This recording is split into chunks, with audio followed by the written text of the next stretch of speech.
Hi, I'm Richard Slade from the Seaward Group, and in this short video I'm going to take you through the process of testing a computer. So here we have our typical computer setup. We have the computer box itself, the monitor and the two supply cables. When testing IT setups like this, it's good practice to actually disconnect all the peripheral cables and obviously start off with, after carrying out a thorough visual inspection on all four parts, we're then going to go into firstly testing the supply cables, the IC leads themselves.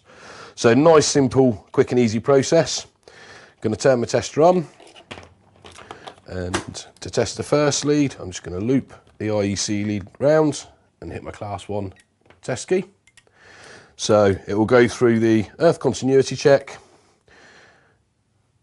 and indicate a pass or fail on that test. Once it's passed that, we'll move to the insulation resistance test, again indicating a pass or fail, and then check polarity. So that lead is now tested. Obviously, following on from that, we'll then test the second IEC lead. Again, the same process, just loop the lead around and it will test as a class 1 appliance. Again, starting off with the earth continuity test and then running through with insulation and polarity, give me an overall pass or fail at the end of the test. So, having tested both the supply cables, I've now connected them to the PC and monitor itself, and we'll then move on to testing the computer. So firstly, I'm going to plug my computer into the pat tester. I'm going to apply my crocodile clip to the metal chassis on the back. Switching the pat tester on, the first thing I want to do is obviously change my insulation resistance test to 250 volts, with it being IT equipment. And also I can proceed with the class 1 test. So to start off with, it will do the earth continuity check, and on completion of that test it will indicate that I've got a pass or a fail. In this instance, the PC's passed. Now obviously, with it having an electronic power supply, the pat tester has indicated low load.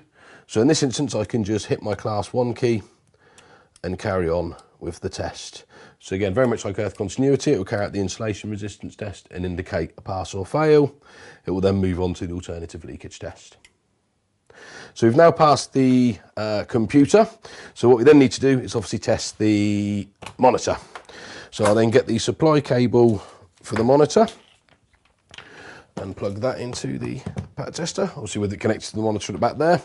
And there's actually a metal plate on the back of the monitor, so I'm going to use my test probe in this instance and just hold that on the metal part. Again, very similar to the PC, just hit my class 1 test.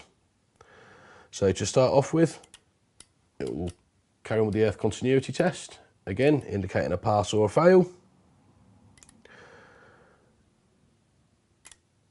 It will then move on to the insulation resistance test, and very much like the PC, with that electronic power supply, it's indicated low load, so I can hit my class 1 key again to carry on with that particular test. It will then carry out the insulation resistance test, again indicating a pass, and moving on to the substitute leakage test. Now obviously, on completion of that, I've got a pass also on the monitor. So at this point I would log all 4 component parts in my pat record book and label all 4 of them as pass test, all with unique identification numbers.